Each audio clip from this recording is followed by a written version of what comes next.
In the late 80s and early 90s, Wayne "Silk" Perry ruled the streets of Washington, D.C. by any means necessary. His name had every side of the city shook to death. He is known to be the inspiration for the Chris Partlow character in the classic HBO series, The Wire. Some people called it Chocolate City. Others called it Drama City. It was definitely murder capital of America.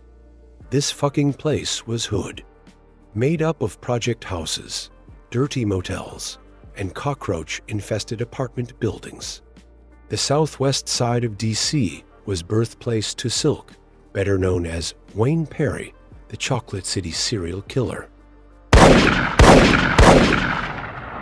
Chocolate City was where Wayne Anthony Perry was born on November 14, 1962. He grew up in the area called 203.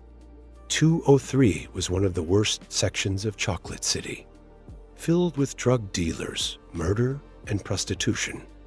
In Wayne's neighborhood, you either sell crack rock or you get a wicked jump shot. Either one might provide a way out of Chocolate City. Wayne Perry was good at all sports, so good that he was smooth. His smoothness earned him the nickname of Silk, given to him by his half-brother. The nickname stuck. From that moment on, everyone knew Wayne Perry as Silk. For Silk, crime was easier, and it paid better than a wannabe future athlete. So, by the time he was 12 years old, Silk was seduced by the gangster lifestyle. He began as a lookout for the OGs as they hustled the blocks. If he saw a police car coming, Silk would signal a warning, and everyone would split. In return, the OGs taught Silk the art of getting money. Silk was a remarkable student, but he was also what you call wasted talent. By the time he was 13, Silk was applying what he had learned, from gambling to petty theft. Soon, though, Silk graduated to bigger and better crimes. He eventually became a stick-up kid and started extorting local drug dealers. The thrill gave Silk a high like no other. When he wasn't out robbing dealers, Silk went to real school. He attended Wilson High School, which was supposedly a place to get an education. It was more like a gladiator school for gangbangers. At Wilson, everyone was a hustler. More often than not, Northwest gangs and Southwest gangs engaged in gang fights and riots on school grounds. It was there that Silk caught his first case. Wilson High School had unarmed guards in every hall of the school, which was the school's attempt at keeping the peace. But it didn't work. Fist fights were everyday occurrences. One day, a riot broke out and someone shot one of the guards. The police arrived and questioned the students, who pointed their fingers at Silk. Silk was arrested and charged with attempted murder. When his case went to court, it was tossed out for lack of evidence. Silk transferred to Randall High School, where he beat his baseball coach with a bat after practice. Silk was barred from all D.C. public schools, so he went to Franklin GED School because the judge ordered him to. That is where Silk was confronted by a man who tried to snatch his chain. Silk eventually tortured and murdered that particular person. There was no arrest and no record of Silk's involvement in that murder. In 1984, Silk shot and killed another gang member. The op who was looking for Silk so he could kill him found him. He fired 3 shots at Silk, missing all 3 times. Silk returned fire, killing the op. The whole thing took place right in front of a police car, which was parked nearby. The police officers in the car testified that the murder was self-defense, but it was still murder. So, Silk went to prison. They sent him to Lorton's Youth Center 1, which was one of the most violent and aggressive youth facilities of its time. Going into Youth Center 1 was like going into Vietnam. The inmates had a kill or be killed philosophy. Silk not only survived, but honed his skills. Silk was becoming the most dangerous man in D.C. When he got out of prison in 1987, Silk made a career choice. He became a hired hitman. Murder and armed kidnappings became his M.O. And the local drug dealers were the ones he preyed on. For the right price, Silk would murder anybody. Silk didn't do drive-bys or shootouts in the street. He walked right up to his target, busted his gun, and shot them in the head. His cold-hearted rep for viciousness kept him out of court. No witness dared testify against Silk. And he kept his homies loyal with gifts of money, women, and drugs. Silk took care of people, one way or the other. Silk was considered a real street dude that lived by the code, but had no problem breaking it either. Silk ran a whole crew of serial killers, dudes that took his orders and weren't afraid to bust their guns and get their hands dirty. He quickly established himself as the king of killers in Chocolate City, the murder capital of America. Then, in 1989, a Harlem drug dealer named Alpo Martinez was looking to set up shop in D.C. The recent conviction of Rayful Edmond, who was the top dog in the D.C. drug trade, had left a vacancy. Alpo wanted to be the one to take up residency. Only he needed protection because the D.C. streets were extremely dangerous, and they didn't like out-of-towners moving in on their turf. Alpo had the drugs and was ready to deal, but he needed a shield to keep him safe. He needed some soldiers. He needed Wayne Silk Perry. Even though he was new to Chocolate City, Alpo knew who Silk was. Silk's reputation spoke for itself. Silk's rep was that not only was he the Grim Reaper, but he also robbed and extorted drug dealers. The more weight a drug dealer moved, the more Silk liked ripping him off, which meant most of the big dealers avoided Silk like the plague. And Alpo, who wasn't stupid, knew he needed to make Silk his friend. There are two different versions of how Silk met Alpo. Silk's version of the story is that he met a girl who was also dating Alpo. She stated that Alpo was bad-mouthing Silk and wanted to kill him. Silk caught Alpo at a local DC club and confronted him about it. Alpo begged for his life. Alpo was with a family friend of Silk's by the name of Shorty Pop, a 15-year-old stick-up kid who convinced Silk not to kill Alpo. Silk let him live, and Alpo gave him an offer he couldn't refuse. Alpo's story of how he met Silk was a lot different. Alpo's version of the story was that Silk was in jail and needed $10,000 in bail money.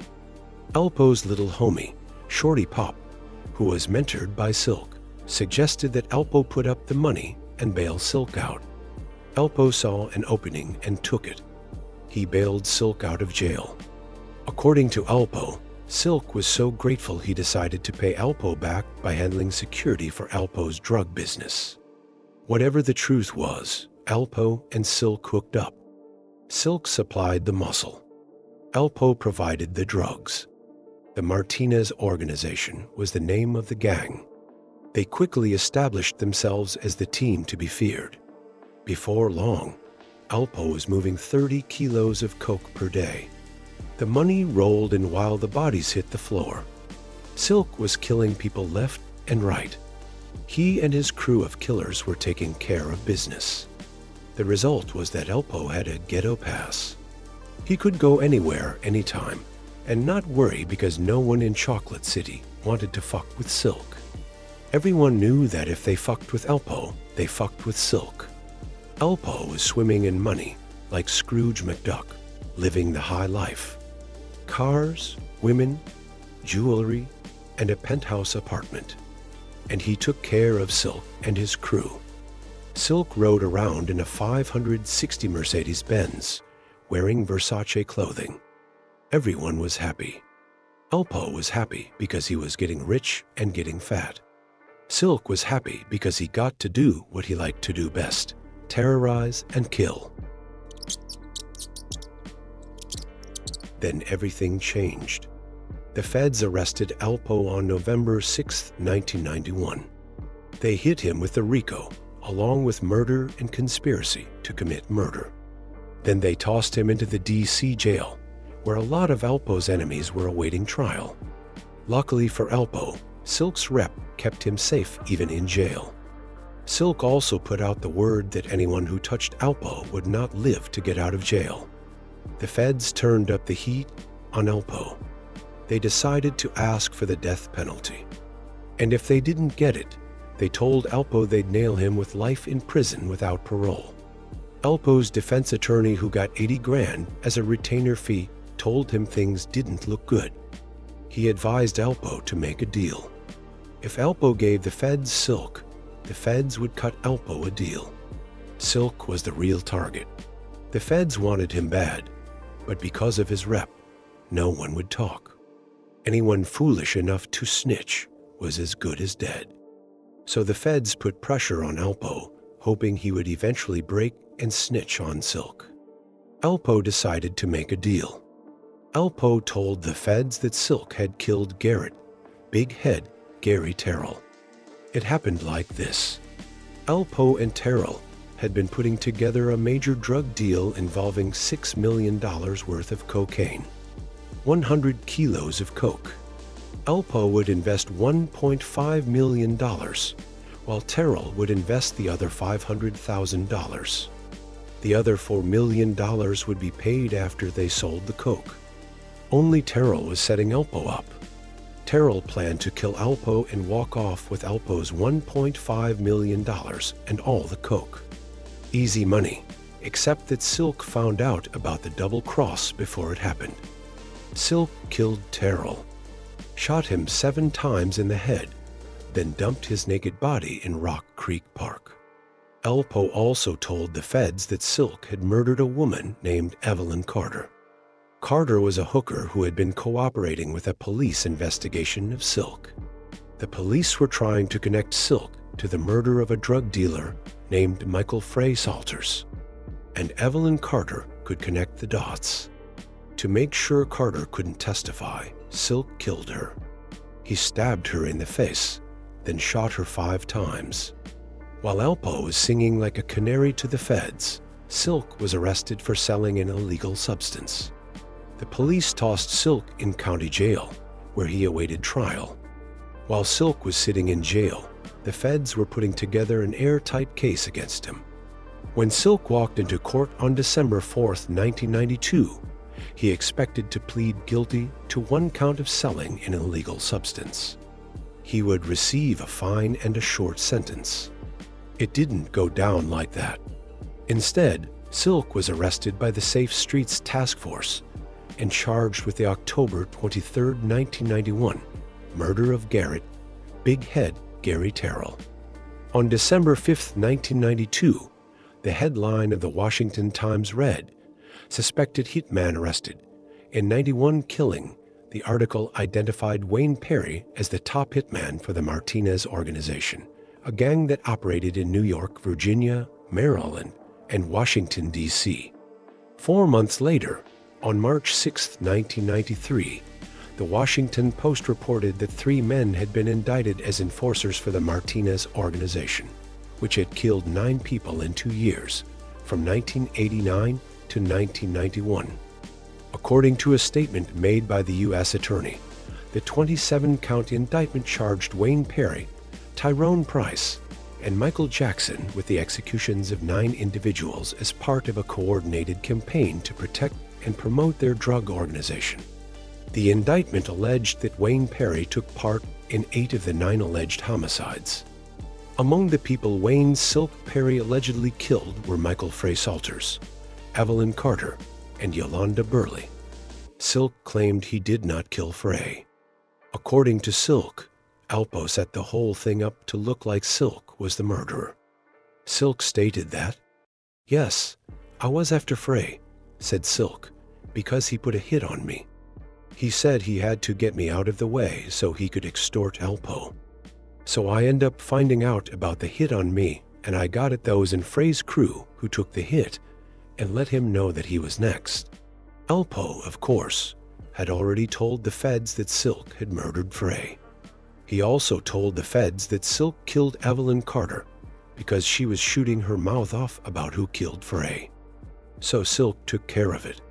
Silk admitted to killing Evelyn Carter, stating, "May she rest in peace. If I would have let her talk, she would have told me the truth.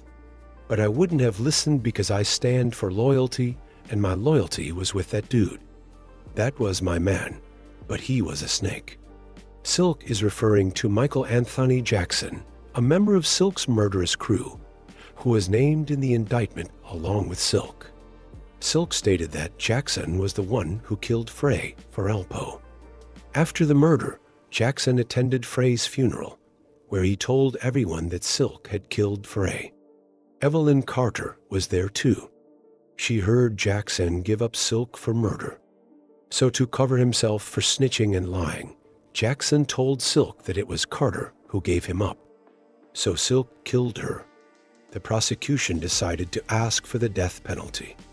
On June 9, 1993, the Washington Post headline read, "Execution sought in district." The first death case since 1971, the feds weren't fucking around.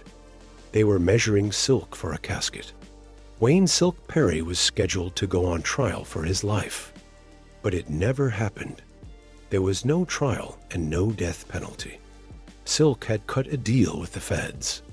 He pled guilty to 5 murders and to participating in a continuing criminal enterprise. Silk confessed to the murder of Demencio Benson, who was killed because he was having an affair with Alpo's wife, and to the murders of Evelyn Carter, Yolanda Burley, Alvita Hopkins, and Garrett Terrell. In return, the feds agreed to drop all other charges and not impose the death penalty at sentencing. Years later, Silk said he cut the deal because he was afraid of Alpo's lies. Alpo's lies possibly would have resulted in Silk's execution. "I am a very loyal man," said Silk. "I don't fear nothing and no one but God. The fear of weaker guys put me in prison. Alpo made false statements and told countless lies that got me 5 consecutive life sentences. Make no mistake about it, Alpo is a spineless coward, a rat of the highest order." Silk went on to say, "I didn't cop out because of the death penalty. I lived to die. I copped out to make sure others didn't get life. I took the bull by the horns to save others. That's the kind of man I am." The judge sentenced Silk to 5 consecutive life sentences without parole. Alberto Alpo Martinez received 30 years in prison and entered the Federal Witness Protection Program after his release in 2015. He was eventually shot and killed in 2021 from a road rage incident with a local street thug in Harlem. Wayne Silk Perry has been locked up in federal prison for more than 30 years. But his story lives on. His name still puts fear in many hearts. His cold-hearted nature and subtle style of killing has made him a street legend. Slick will never see the light of day, but he is okay with that. Many dubbed him the Michael Jordan of the killing game. We know him as the serial killer of Chocolate City. If you liked this video, please subscribe to our channel and hit the notifications for more of the Health Wealth Diary.